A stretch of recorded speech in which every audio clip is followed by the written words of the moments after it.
Start with Conner Mantz, who took home the men's individual cross country national championship. I talked to him yesterday after winning on the Deseret First Credit Union hotline. First off, Conner, congratulations, man! A national championship. What was it like to win a national championship? Thanks, Jarom. It was I don't know if it's hit me yet. It's still kind of like I'm in a little bit of like a surprised feeling still. It was a great experience though to be there with my team, pushing, have all the success that BYU's had these past like week, I guess. Friday, Saturday, Sunday, Monday. So last 4 days, and it's just been great to be there with my teammates and push really hard.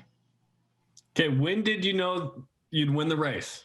That could have been before. That could have been during the race. It's kind of an interesting thing. I feel like I got asked that a few times, and there were a lot of times I had looked back, probably with 600 meter or so let me go back, play by play. So about a mile to go, somebody yelled at me that I had 1.5 seconds on the next person I was running with, and I didn't even know that I had formed any gap at all. And so I was like, well, 1.5 seconds, like there's not enough time for me to slow down, and because we were about to run up a big hill into the wind, and I was like, there's not enough time for me to slow down and let him like take the win for me. So I got to go now. So I decided that was the best time to go. So I went for it. And then I looked back, like everyone kept cheering for me. And then I looked back like maybe, I don't know, 1,000 meters later, about 600 meters to go. And I didn't see anybody for about 50 to 70 yards. So I was like, okay, like there's a high chance. And then I looked back again, like 200 meters later, and I had about 100 meters on the next guy. And I was like, there's a really high chance, but I've seen people like die at the end of these big races. So I was like trying so hard, I'm gritting my teeth, and I look back and I'm like, oh no. So in short, I didn't feel like I'd really won it until I actually crossed the finish line, but I knew there was a high chance with about 600, 800 meters to go. And what's that moment like when you cross the finish line? Because I imagine physically you're just dying, but emotionally you're excited in some way, right? You just won the natty. Absolutely. I typically don't do much when I run a race, but like arms in the air, it's just pumped to finally win a national championship. I feel like it's something I believed I've been able to do and been in the shape for since probably like 2019 summer for like outdoor season. But there's so many things that have to come together for your day to happen. And sometimes if everything comes together for somebody else, like they're better than you, And so I feel like it's just been something that I was like, is it ever going to happen? Like we have 3 seasons, which is really nice. We have outdoors, indoors, cross country. So I missed that outdoor season. I missed it in the cross country season. And then coach had us sit out the indoor season this week. And so this is my next chance after, all the year of cancellations or postponements with COVID. So it's very exciting. Okay, at 3,000 meters in, you kind of slowed down. You were going a little fast. Tell us about that. Yeah, so there's an athlete from Iowa State named Wesley Kiptoo who's been known all year as the man who goes out with as if there's nothing on the line and as if like the race is, a mile race. And he went out very, very quickly, and I decided, I can go with him. And we came across 1,000 meters at about 4-minute mile pace. We were 2:31, which is the equivalent of like 4:03 per mile pace, which is much too quick. Woo!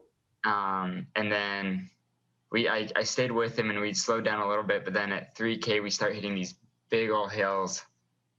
And I'm like, you know what? Like, if I go with this guy, I'm not going to finish. I'm going to hold back. And we just hit a massive hill, and I was just like, I'm going to hold back, and maybe like he's won it. Like I gotta do everything I can to fight for, a top 3 finish, to maybe finish 3rd for my team. And so that's what I did. Eventually, about there was another guy who ended up catching up to me from Florida State, who was just like, hey man, let's work together. We can catch these guys. And so we ended up catching them, and it took a while, but then we ended up having another race with all of us together. So I heard on the way home that you got to have a nice ride back to Tulsa. Is that right? So me and Coach I joked with him earlier because he was able to get a rental for the indoor national championships and this meet, as he had to go to both, of a convertible Camaro. He had to get whatever he wanted, so I think he just went with the convertible Camaro. And I was just like joking. I was like, "Yeah, Coach, like any way I could ride in it, like, or drive it." And because I don't have like a driver's card for the like school, I don't even know what to call it. I was just talking to. He was like, "Oh well, maybe like you could ride in it if you win." And he kind of said it jokingly, but after the race, I was like, "So, Coach, like, can I ride in it while we go back to Tulsa?"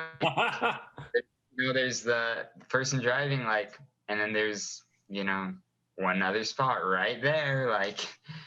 And so he's like, "Oh, for sure." So me and our director of operations, David Rasmussen, so he drove, and I just got to enjoy the nice weather of Oklahoma with a nice ride in a convertible down for like an hour and a half. Just kind of fun. That's legit, dude. That's legit, and you deserve it with the national championship. I've got to ask you about your team. Certainly, you guys were hoping to finish better, but top 10 and one of your teammates, unfortunately didn't finish, stumbling at about 200 meters left. But you guys took 7th, and you can be proud of that. But I know you guys are hoping for more. Yeah. It was a very difficult day as far as the team scores went. I think there's so many factors and things you just can't control. I mean, we were hoping for the win. I think if my teammate didn't pass out at 200 meters to go, he was in 10th at about that time, and he has a fantastic finish as well. So I think he probably could have finished as high as 6th or 7th. If he hadn't passed out, we would have taken 3rd, which is really tough. However, it's tough to see, like, it just wasn't our day today.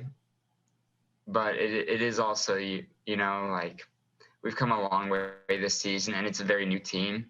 I think there were only there were only 2 of us who ended up running today who were on the same team that we had in the 2019 National Championship team that ran today. And one of those guys was Brandon Garnica, the one who passed out with 200 meters left. And it's tough, but, it's something you got to just remember, that's racing. And, bad races happen. Sadly, our bad race happened at nationals, but it's a sport, and that's how sports are. And, you enjoy the bad days, you enjoy the good days. Your worst day of the year doesn't define who you are, and your best day of the year doesn't define who you are. And you shouldn't have a sport defining who you are, but if a sport did, it shouldn't be just your best day or your worst day. It's that consistent competition. I think, heading into outdoor season, we're going to have a lot of guys with breakthrough performances coming back from this. Well, certainly we congratulate you on winning the Natty. The women's team wins the national championship, and it's been an amazing season for track and field and cross country, and we look forward to outdoor track and field as well. So congratulations on the national championship, Conner. Right. Thank you, Jarom.